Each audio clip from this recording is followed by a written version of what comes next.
অর্থ পাচার বন্ধ না হলে ব্যাংকিং খাত ঘুরে দাঁড়াবে না বলে জানিয়েছেন কেন্দ্রীয় ব্যাংকের governor doctor Hasan H Mansur. বলেন, বিগত সরকারের সময় দেশ থেকে $2,400 কোটি পাচার হওয়ায় ব্যাংকগুলোতে আমানত বাড়ছে না।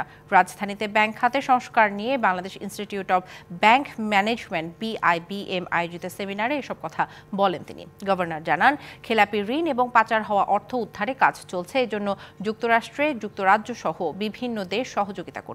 অর্থ পাচারের রাজনৈতিক এবং সামাজিক কারণ চিহ্নিত করার পাশাপাশি সুশাসন নিশ্চিতের তাগিদ দেন গভর্নর। ডিপোজিট কেন বাড়ছে না? Where is deposit? Where is the money? তো আমার আনসারটা হলো যে মানি তো দেশে নাই। আমার রিজার্ভ ছিল 48, হয়েছে 24। তাহলে 24 বিলিয়নটি গেল কোথায়? 24 বিলিয়ন মানি তো বাইরে চলে গেছে, যেভাবেই যাক।